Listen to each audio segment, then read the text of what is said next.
டெல்லியில ஒரு குண்டு வெடிப்பு நிகழ்கிறது. இப்ப இதை குறித்து தமிழ்நாடு தௌஹீத் ஜமாத்துடைய கருத்து என்ன? இது இஸ்லாமிய மார்க்கத்திற்கு எதிரானது. யார் செய்திருந்தாலும் தண்டிக்கப்பட வேண்டியவர்கள், தூக்கிலிடப்பட வேண்டியவர்கள், மார்க்கத்திற்கு முரணான ஒரு காரியத்தை அவர்கள் செய்திருக்கிறார்கள் என்று அழுத்தம் திருத்தமாக 30-35 ஆண்டு காலமாக நாம் சொல்லிக் கொண்டிருக்கிறோம். ஒருவேளை இப்படிப்பட்ட சிந்தனையில் யாராவது இருந்தால் அவர்களை தடுத்து நிறுத்த வேண்டிய தேவை என்பது நமக்கு இருக்கிறது. உமர் காலித் என்று சொல்லப்படக்கூடிய ஒரு இளைஞன் 5 வருஷத்துக்கு முன்னாடி கைது செய்யப்படுகிறான். டெல்லியில் நடந்த கலவரத்தை திட்டமிட்டார் என்று சொல்லி கைது செய்யப்படுகிறான். திட்டமிட்டதற்கான ஆதாரம் என்ன என்றால், இவர் ஒரு வாட்ஸ்அப் குழுமில் உறுப்பினராக இருந்தார் என்று சொல்லப்படுகிறது. வாட்ஸ்அப் குழுமத்தில் உறுப்பினராக இருந்தால் தான் கலவரத்தை திட்டமிட்டதாக கருதப்படுமா என்று கேட்டால் அதற்கு பதில் இல்லை.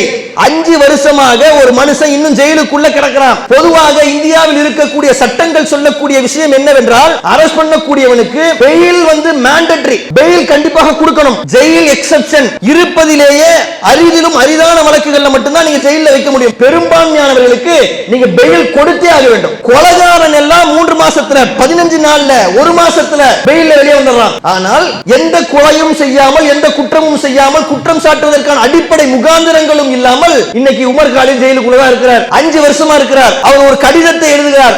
5 வருடங்களில் ஒரு மனிதன் ஒரு PhD படித்து முடித்திருக்க முடியும். 5 வருடங்களில் ஒரு குழந்தை 1ஆம் கிளாஸ்ல சேர்ந்துச்சுன்னா அந்த குழந்தை மிடில் ஸ்கூலுக்கு போயிடும். 5 வருடங்களில் பல ஆட்சி மாற்றங்கள் நடந்திருக்கும். 5 வருடங்களில் ஒரு நாட்டினுடைய பொருளாதாரமே தலைகீழாக புரளும். ஆனால் 5 வருடங்களில் பெயில் கிடைப்பதற்கு நான் இத்தனை சிரமப்பட்டுக் கொண்டிருக்கிறேன் என்று அவர் எழுதுகிறார். இன்னும் பெயில் கிடைக்கல. உமர் காலிதுக்கு இருக்கக்கூடிய நிலை, உமர் காலிதை போன்று இன்னும் பல பேர் ஜெயிலுக்குள் இருந்து கொண்டிருக்கிறார்கள். எந்த குற்றமும் செய்யவில்லை.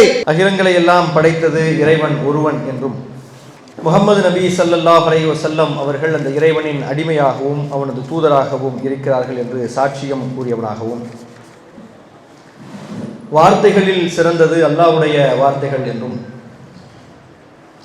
வழிகாட்டுதல்களில் சிறந்தது முஹம்மது நபி ஸல்லல்லாஹு அலைஹி வஸல்லம் அவர்களின் வழிகாட்டுதல் என்றும், காரியங்களில் மிக கெட்டது மார்க்கத்தில் புதுமையை புகுத்துவது, ஒவ்வொரு புதுமையும் வழிகேடு, ஒவ்வொரு வழிகேடும் நம்மை நரகின் பக்கம் கொண்டு போய் சேர்த்துவிடும் எனும் நபிகள் நாயகம் ஸல்லல்லாஹு அலைஹி வஸல்லம் அவர்களின் வார்த்தைகளை உங்களுக்கும் எனக்கும் நினைவூட்டிக் கொண்டவனாக என்னுடைய உரையை ஆரம்பம் செய்கின்றேன். இங்கு அமர்ந்திருக்கக்கூடிய உங்கள் அனைவரின் மீதும் அந்த ஏக இறைவனின் சாந்தியும் சமாதானமும் என்றென்றும் நிலவட்டுமாக. அஸ்ஸலாமு அலைக்கும் ரஹ்மத்துல்லாஹி வரகாத்துஹு.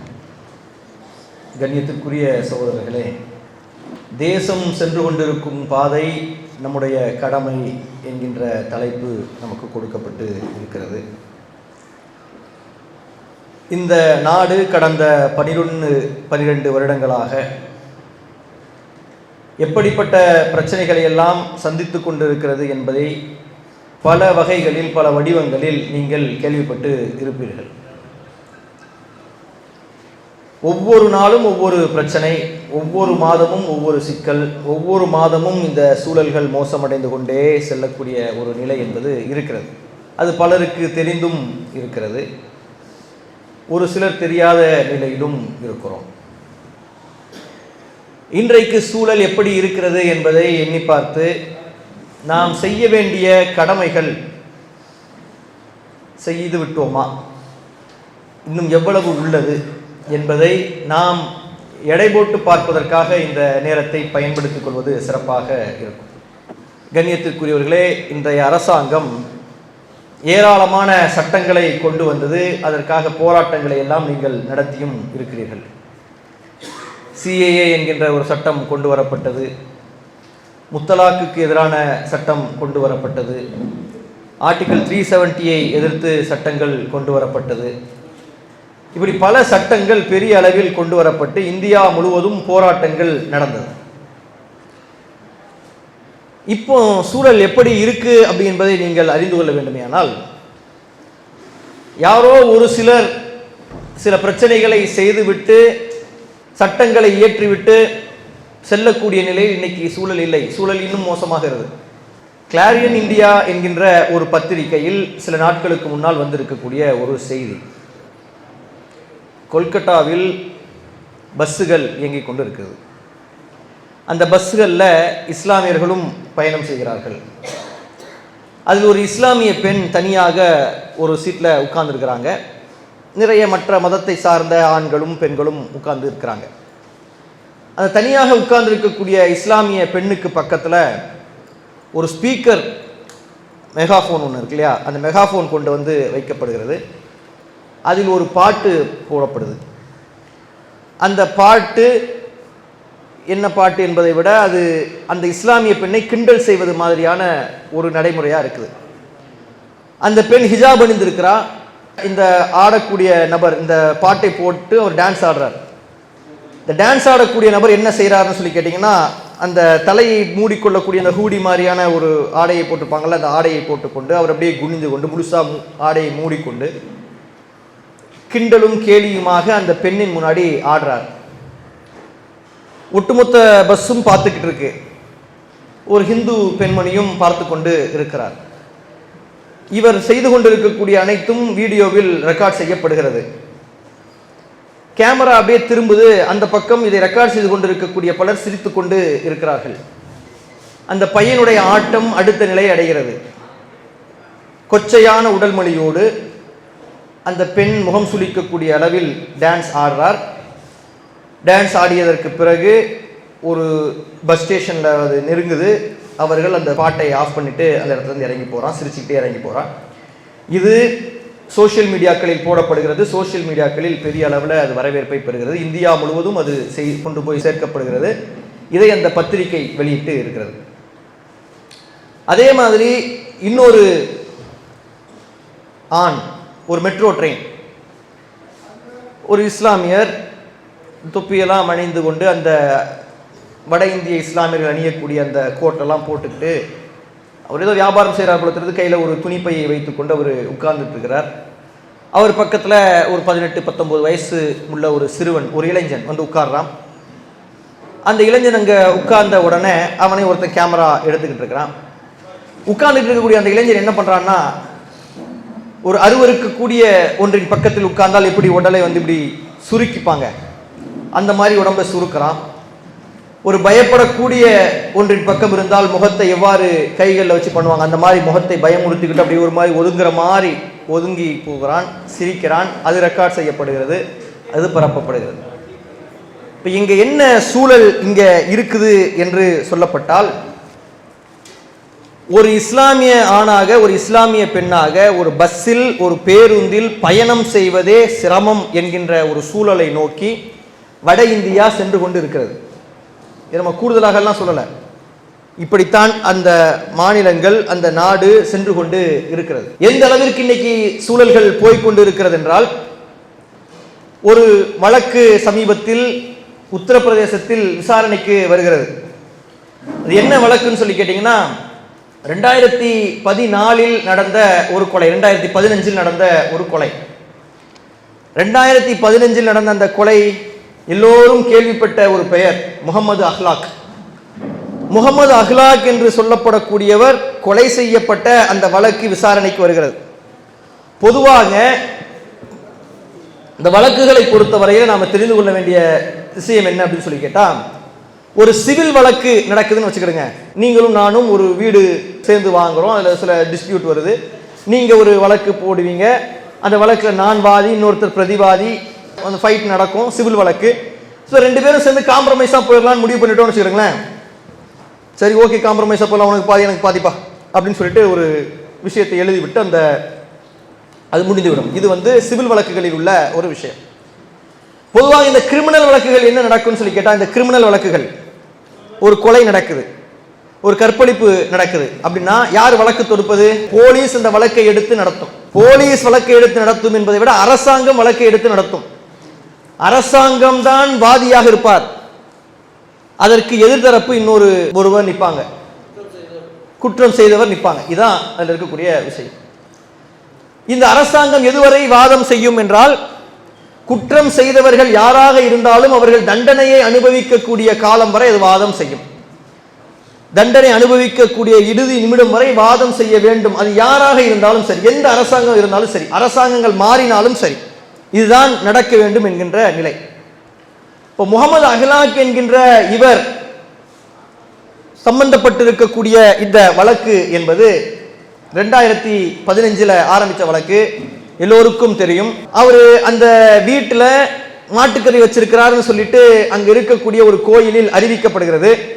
கோயிலில் அறிவிக்கப்பட்ட உடனே நிறைய பேர் அவங்க வீட்டுக்குள்ள வந்து முகமது அகலாக்கையும் அவருடைய பையனையும் வெளியே கொண்டு வந்து கைகளில் இருக்கக்கூடிய குச்சி, இரும்பு ராடு, செங்கல் எல்லாத்தையும் வைத்து அடித்து அவர்கள் மூர்ச்சையாகி ரத்தம் சொட்ட சொட்ட அவர்கள் வலியக்கூடிய வரையும் அடித்து அவர்களை விட்டு விட்டு சென்று விடுகிறார்கள். இதில் முகமது அகலாக் இறந்து விடுகிறார். அவருடைய பையன் மிகப்பெரிய அளவிற்கு இன்ஜுரி ஆகி ஹாஸ்பிட்டல்ல வைத்து ஐசியூல வைத்து இன்னைக்கு குற்றுயிரும் கொலையுருமாக நடந்து கொண்டிருக்கிறார். இப்போ இந்த சம்பவத்தில் அவர் மீது வைக்கப்பட்ட குற்றம் என்னன்னு சொல்லி கேட்டா, அவருடைய வீட்டில் மாட்டுக்கறி இருந்ததுன்னு சொல்லி வைக்கப்பட்டுச்சு. ஆனா அதுல மாட்டுக்கறி இல்லை, ஆட்டுக்கறி தான் இருந்தது என்று லேப் ரிப்போர்ட் வந்தது. இதுல சம்பந்தப்பட்டிருக்கக்கூடிய பல பேர் கைது செய்யப்பட்டு அப்புறம் விடுவிக்கப்பட்டாங்க. ஆனா வழக்கு நடந்து கொண்டே இருந்தது.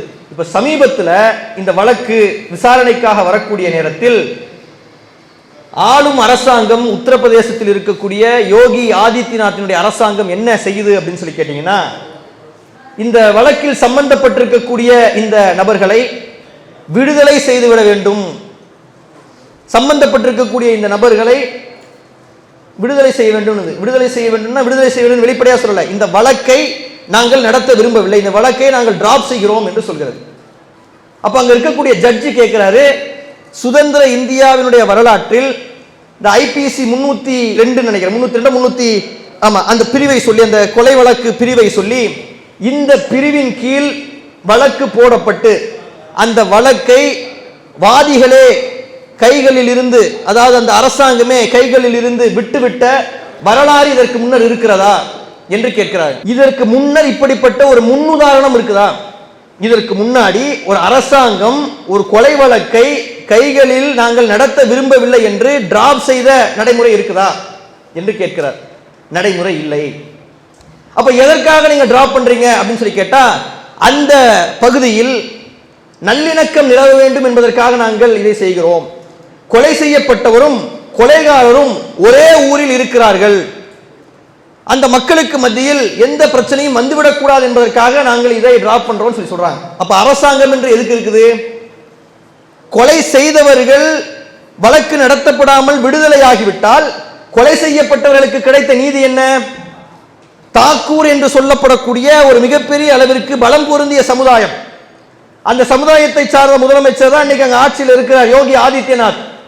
அப்ப அந்த மக்களை காப்பாற்றக்கூடிய வகையில் இஸ்லாமியர்களில் ஒருவர் செத்தாலும் பரவாயில்லை, அந்த வழக்கை டிராப் பண்றோம் என்கின்ற ஒரு நடைமுறை முன்னுக்கு வருகிறது என்றால், இது இவர்கள் செய்யக்கூடிய முதல் மிக முக்கியமான மோசமான முன்னுதாரணம்.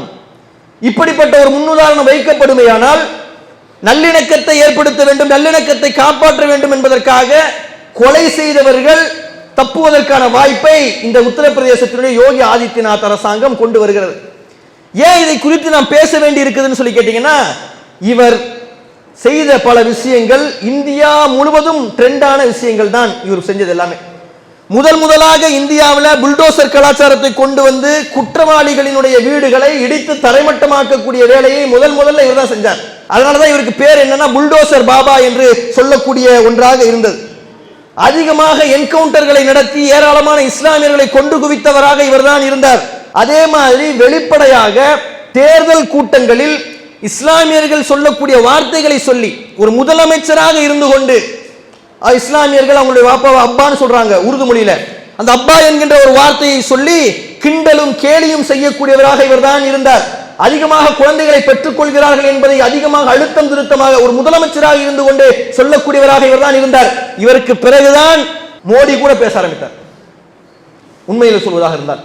அப்ப இவர் செய்யக்கூடிய பல விஷயங்கள் இப்படிப்பட்ட நடைமுறைகளை மக்கள் மத்தியில் அறிமுகப்படுத்தக்கூடியதாக இருக்கிறது. இதை இன்னைக்கு செய்திருக்கிறார்கள். இது இந்தியாவில் இருக்கக்கூடிய நிலை. உமர் காலித் என்று சொல்லப்படக்கூடிய ஒரு இளைஞன் 5 வருஷத்துக்கு முன்னாடி கைது செய்யப்படுகிறான். என்ன சொல்ல கைது செய்யப்படுகிறான் சொல்லி கேட்டீங்கன்னா, டெல்லியில் நடந்த கலவரத்தை திட்டமிட்டார் என்று சொல்லி கைது செய்யப்படுகிறான். திட்டமிட்டதற்கான ஆதாரம் என்ன என்றால், இவர் ஒரு வாட்ஸ்அப் குழுமில் உறுப்பினராக இருந்தார் என்று சொல்லப்படுகிறது. வாட்ஸ்அப் குழுமத்தில் உறுப்பினராக இருந்தால்தான் கலவரத்தை திட்டமிட்டதாக கருதப்படுமா என்று கேட்டால் அதற்கு பதில் இல்லை. 5 வருஷமாக ஒரு மனுஷன் இன்னும் ஜெயிலுக்குள்ள கிடக்கிறான். பொதுவாக இந்தியாவில் இருக்கக்கூடிய சட்டங்கள் சொல்லக்கூடிய விஷயம் என்னவென்றால், ஒருவனை நீங்கள் அரெஸ்ட் பண்றீங்க அப்படின்னு சொல்லி கேட்டீங்கன்னா, அரெஸ்ட் பண்ணக்கூடியவனுக்கு பெயில் மேண்டேட்டரி, பெயில் கண்டிப்பாக கொடுக்கணும். ஜெயில் எக்ஸெப்ஷன் இருப்பதிலேயே அரிதிலும் அரிதான வழக்குகள்ல மட்டும்தான் நீங்க ஜெயில வைக்க முடியும். பெரும்பான்மையானவர்களுக்கு நீங்க பெயில் கொடுத்தே ஆக வேண்டும். கொலைகாரன் எல்லாம் 3 மாசத்துல, 15 நாள்ல, 1 மாசத்துல பெயில்ல வெளியே வந்துடுறான்.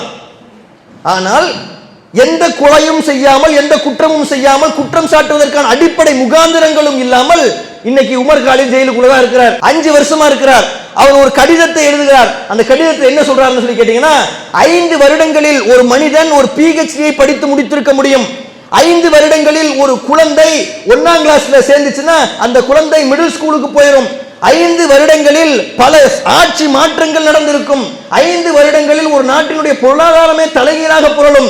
ஆனால் 5 வருடங்களில் பெயில் கிடைப்பதற்கு நான் இத்தனை சிரமப்பட்டு கொண்டு இருக்கிறேன் என்று அவர் எழுதுகிறார். இன்னும் பெயில் கிடைக்கல.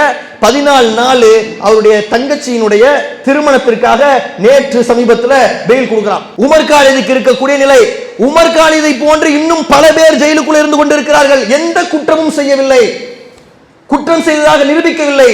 நிரூபித்து ஜெயில இருந்தா யாரும் கேட்க போவதில்லை. அடிப்படை முகாந்திரம் இல்லாத குற்றச்சாட்டுகளை சொல்லி பல பேர் ஜெயிலுக்குள்ள இன்னைக்கு இருந்து கொண்டு இருக்கிறார்கள்.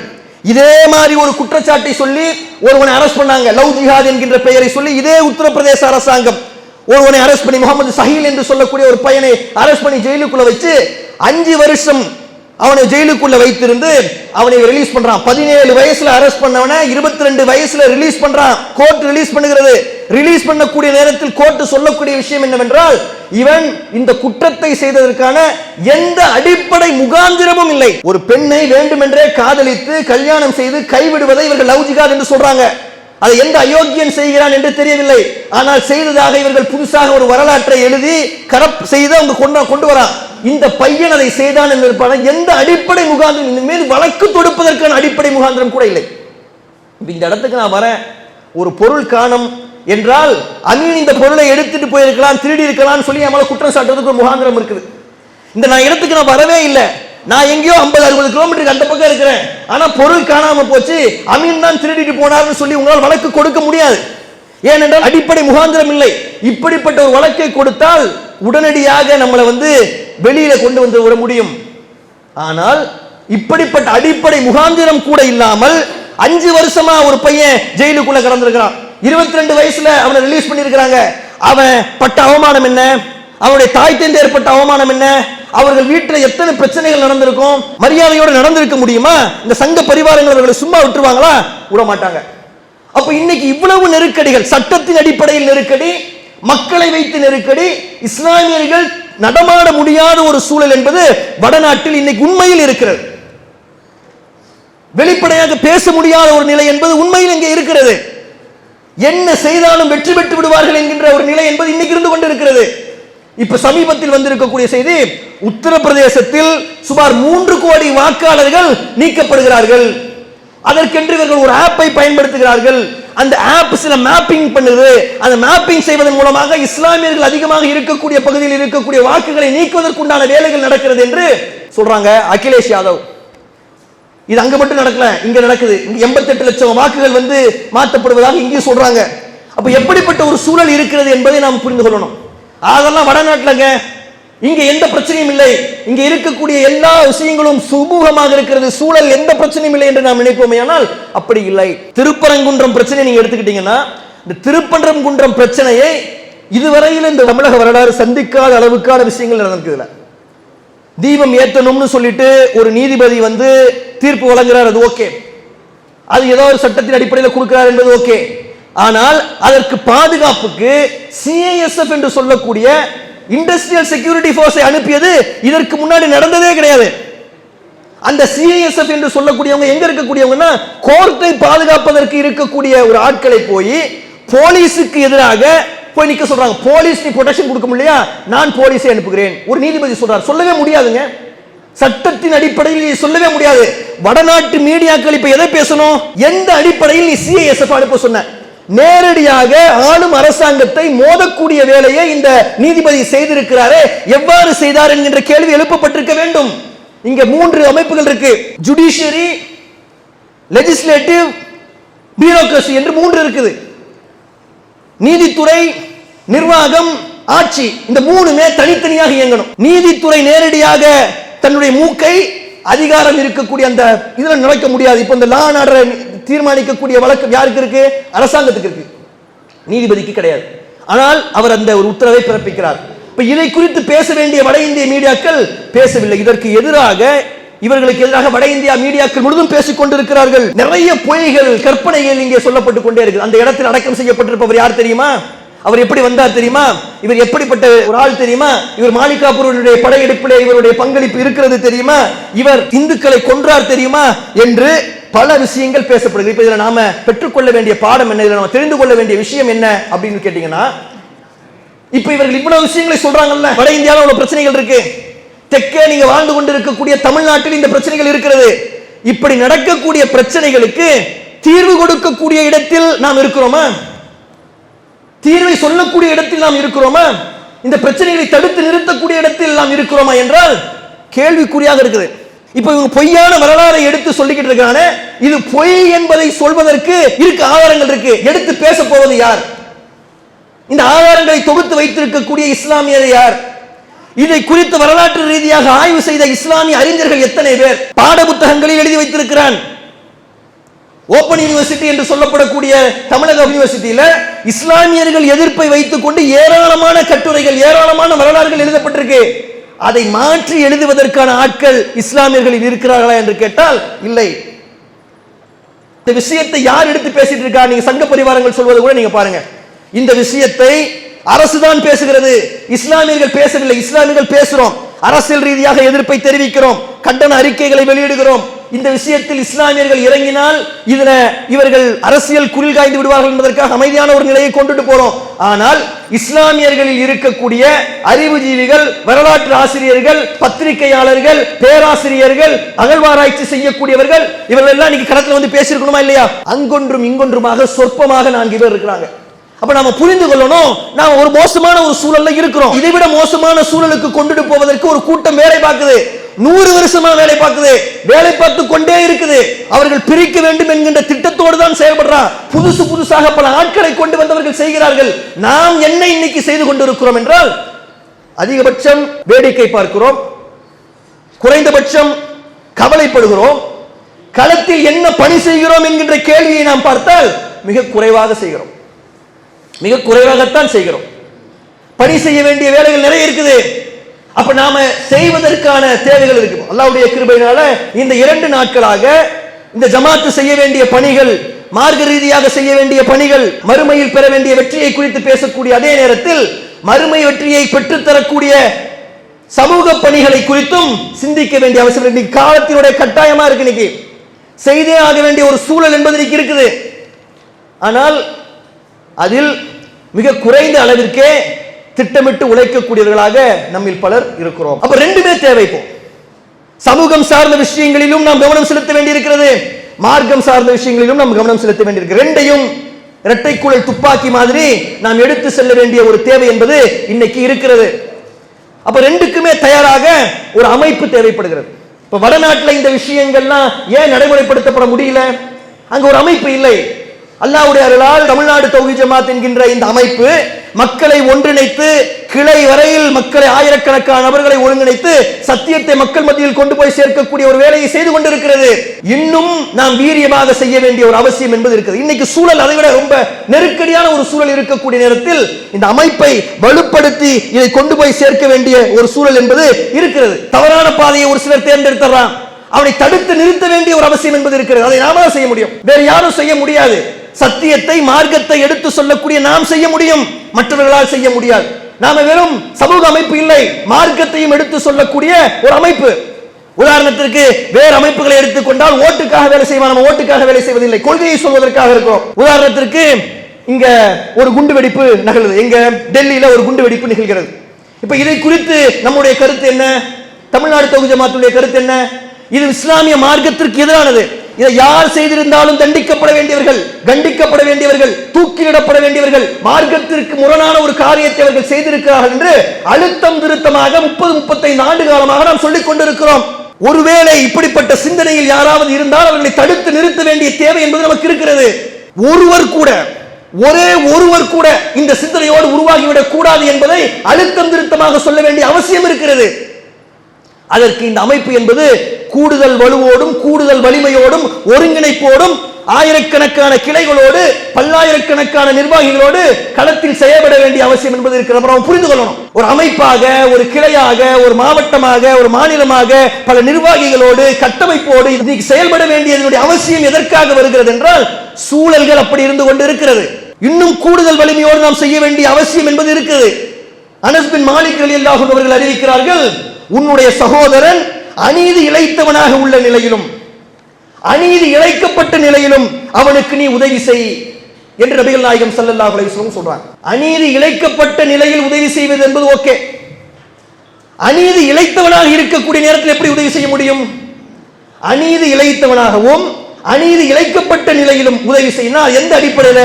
அவன் தவறு செய்து விடாமல் அவனை தடுப்பது என்பதும் ஒரு மூமினினுடைய கடமை. அப்ப தவறு செய்யாமல் தடுப்பதை நாம் செய்து கொண்டிருக்கிறோம். இந்த அமைப்பு எதற்கு தேவைப்படுகிறது என்றால் நாம் இரண்டு விஷயத்தை செய்கிறோம். நன்மையை ஏவுகிறோம், தீமையை விட்டும் தடுக்கக்கூடியவர்களாக இருக்கிறோம். இந்த இரண்டு காரியங்களை இந்த அமைப்பு செய்து கொண்டு இருக்கிறது. இப்ப நம்ம மேற்சொன்ன பிரச்சனைகள், மேற்சொன்ன அதிகாரம் சார்ந்த பிரச்சனைகள் எல்லாம் எது தேவையா இருக்கு? கல்வி சமூகத்தில் குறைவாக இருக்கு, வேலை வாய்ப்பு இந்த சமூகத்தில் அதிகமாக இல்லை. அப்ப கல்வியிலும் வேலை வாய்ப்பிலும் இந்த விஷயத்தை மக்கள் மத்தியில் கொண்டு போய் சேர்க்க வேண்டிய அவசியம் என்பது இருக்குது. படிக்காமல் இருக்கக்கூடிய மக்களிடம் படிப்பை கொண்டு போய் சேர்க்கணும். படித்துக் கொண்டிருக்கக்கூடிய மக்களை அதிகாரம் தரக்கூடிய படிப்புகளை நோக்கி நகர்த்தணும். படித்துவிட்டு இருக்கக்கூடிய மக்களுக்கு சிறப்பான ஒரு வேலைகளை கிடைப்பதற்குண்டான வேலைகளை செய்யணும். அந்த வேலைகளில் இருக்கக்கூடிய மக்கள் சத்தியத்தை செய்யக்கூடிய அளவிற்கு அவர்களிடம் அழைப்பு பணிகளை செய்யணும்.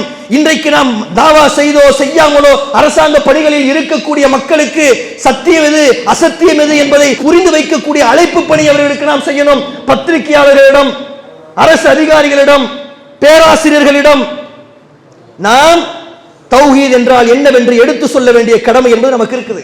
இந்த விஷயத்தை நாம் தொடர்ச்சியாக செய்யணும், விடுமுறை இல்லாமல் செய்யணும். இந்த பிரச்சனைகள் முழுமையாக தீரும் வரை செய்யணும். இந்த சமூகத்திற்கான அச்சுறுத்தல்கள் நீங்கும் வரை செய்ய வேண்டும். இது இந்த உலகத்திற்காக. இதை செய்வதன் மூலமாக இறைவன் நமக்கு மறுமையிலும் வெற்றியை தரக்கூடிய ஒரு சூழல் என்பது இருக்கிறது. இந்த காரியத்தை செய்யக்கூடிய நேரத்தில் நமக்கு ஆயிரக்கணக்கான காரணங்கள் வரும். காரணத்தை சொல்றோம். ஏன்பா இந்த வேலையெல்லாம் நீங்க செய்ய மாட்டீங்க? வேலை எங்களுக்கு நிறைய இருக்குது, குடும்ப பிரச்சனைகள் இருக்குது, உடம்பு சரியில்லை, ஆயிரம் காரணங்களை சொல்கிறோம். சொல்லக்கூடிய காரணங்கள் எல்லாம் சரியாக இருக்கிறது. யாரும் பொய் சொல்லவில்லை, எல்லாம் உண்மையைத்தான் சொல்கிறீர்கள். ஆனால் இவ்வளவு சிக்கல்களும் இருக்கக்கூடிய நேரத்திலும் நீங்கள் உழைத்தால்தான் அதற்கு பெயர் தியாகம். எந்த சிக்கலும் இல்லாமல் எந்த பிரச்சனையும் இல்லாமல் 8 மணி நேரம் நாம் அமைதியாக இருந்து 3 மணி நேரம் தியாவா செய்தால் அதற்கு பேர் தியாகம் இல்லை. நெருக்கடிகளோடு, கஷ்டங்களோடு, வலியோடு, வேதனையோடு, நோயோடு, பயத்தோடு களத்தில் நீங்கள் இறங்கி உழைப்பதற்கு நீங்கள் முன் வந்தால் அதற்கு பெயர் தியாகம். உங்களில் யார் தியாகம் செய்பவர்கள் என்பதை சோதிப்பேன் என்று இறைவன் சொல்கின்றானே, இறைவன் நடத்தக்கூடிய சோதனையில் வெற்றி பெறக்கூடியவர்களாக மனசாட்சியை தொட்டு சொல்லுங்கள். நம்ம எத்தனை பேர் இருக்கிறோம்? காரணங்கள் சொல்கிறோம், சால்ஜாப்பு சொல்கிறோம், எக்ஸ்கியூஸ் சொல்றோம், எல்லாம் உண்மையாகத்தான் சொல்கிறோம். ஆனால் இதை இந்த மார்க்கம் நம்மிடமிருந்து எதிர்பார்க்கவில்லை. பட்டினியோடும் பசியோடும் ஒரு கூட்டம் வேலை செய்தது. கைகள் கால்கள் வெட்டப்படக்கூடிய நேரத்திலும் ஒரு கூட்டம் களத்தில் நின்றது. உண்ணாமல் உறங்காமல் ஒரு கூட்டம் இந்த சமூகத்திற்காக வேலை பார்த்தது. யாரை குறித்தும் கவலைப்படாமல் அல்லாஹ்வுடைய வெற்றிக்காக ஒரு கூட்டம் களத்தில் நின்றது. நம்ம எத்தனை பேர் அப்படி இருக்கிறோம்? இல்லை. இருந்தால் காரணங்கள் வராது, வேலை தான் நடக்கும். காரணங்கள் வரவே வராது, வேலை நடக்கும். வேலை நடந்து கொண்டே இருக்கும். எப்போ நமக்கு ரெஸ்ட், எப்போ நம்ம ஃப்ரீ ஆவோம், எப்போ நமக்கு ரிலாக்சேஷன்? நம்மை கொன்று அல்லது நாம் மரணித்து நம்மை கொண்டு போய் அடக்கம் செய்ததற்கு பிறகுதான் நமக்கு ரெஸ்ட். ஜனாசாவாக மாற்றி கபரில் வைத்து அடக்கியதற்கு பிறகுதான் நமக்கு ரெஸ்ட். அல்லாஹ் நாடினால் அதுவரை ரெஸ்ட் கிடையாது. உழைக்க வேண்டிய தேவை என்பது இருக்கிறது. உழைப்பவர்களுக்கு கூடிய இறைவன் கொடுக்கிறான். எந்த கண்ணும் பார்க்காத, எந்த காதும் கேட்காத, எந்த உள்ளமும் சிந்தித்து பார்த்திராத அழகு நிறைந்த சொர்க்கத்தை பெறுவதற்கு தியாகம் செய்யுங்கள். சமூகத்தினுடைய நிலையை உணர்ந்து பாருங்கள். உழைக்க வேண்டிய இடத்தில் நீங்கள் இருக்கிறீர்கள். உறங்கி போவது என்பது பாவத்தை செய்யக்கூடிய காரியம். எல்லாம் வல்ல இறைவன் உழைத்த நிலையிலேயே மரணிக்கக்கூடியவர்களாக உங்களையும் என்னையும் ஆக்க வேண்டும் என்று சொல்லி என்னுடைய உரையை முடிக்கின்றேன். வாஹிருவான் அல்ஹம்துலில்லாஹ். அஸ்ஸலாமு அலைக்கும். அல்லாஹு அக்பர், அல்லாஹு அக்பர்.